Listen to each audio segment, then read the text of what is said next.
session 5 of God on Display. One of the more difficult ways of displaying the nature of God is by putting other people first. I don't just mean standing back at the checkout and letting someone go through before you, although it's a very nice thing to do. Talking more about the sacrificial things. Now, in Australian society today, the idea of our rights has become just so important to people, and you see that in the demonstrations against masks and lockdowns. You're contravening my rights. Well, we do need to care about other people's rights, but we also need to realise that we have responsibilities. Jesus was an example of putting others ahead of his own needs. Mark 6:31, we read this. Then, because so many people were coming and going that they did not even have a chance to eat, he said to them, "Come with me by yourselves to a quiet place and get some rest." So they did. They got in the boat and they went across the lake to a lovely, quiet, deserted place where they could have some rest. But people saw them going and they headed round on foot. And it says, when Jesus landed and saw a large crowd, he had compassion on them because they were like sheep without a shepherd.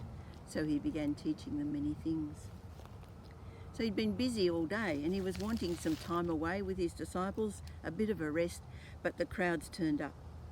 And it says Jesus had compassion. The Greek word has a sort of meaning of he was diverted from his intention. So he got diverted, but of course it was because of his compassion for the people. Even though being tired and wanting a rest, he began to teach the crowd until it was late in the day.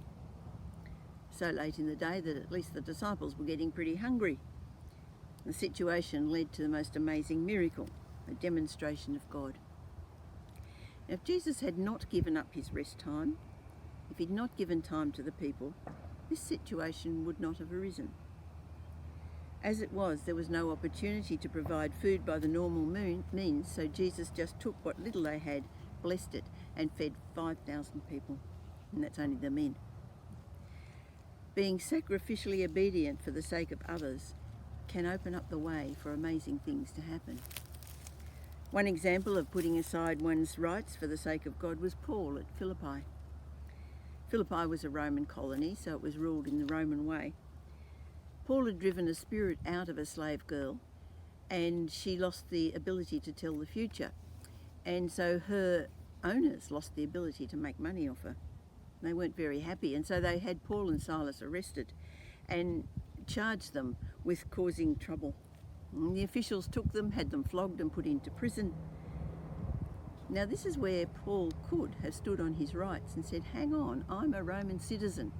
And you don't flog and put a Roman citizen in prison. You give them a fair trial. But Paul said nothing. He could have avoided a lot of pain and torture, but didn't say anything. They refused to give in to self-pity, and they would have been in a pretty bad way in the prison, but at midnight they were singing hymns. Now I've just sort of heard this and it spoke to me. Psalm 119, 61-2.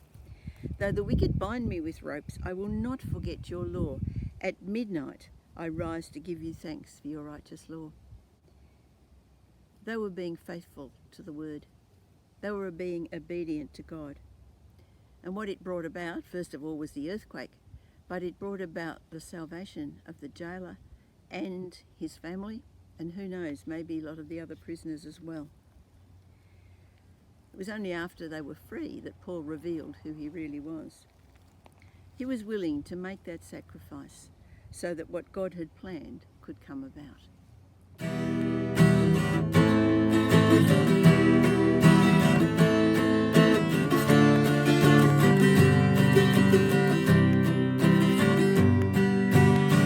You gave your life, you died for me.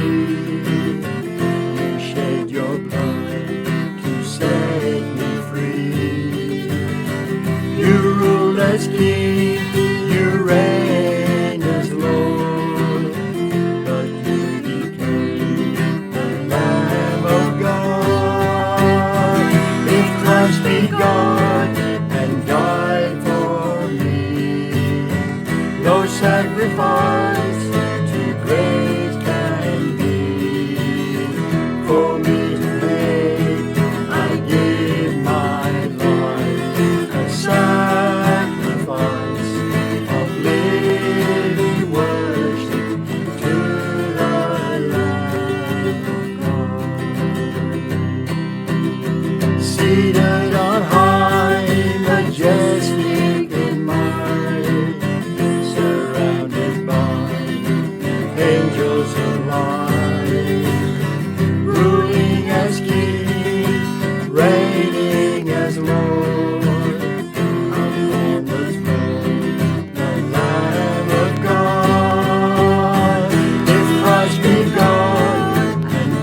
Father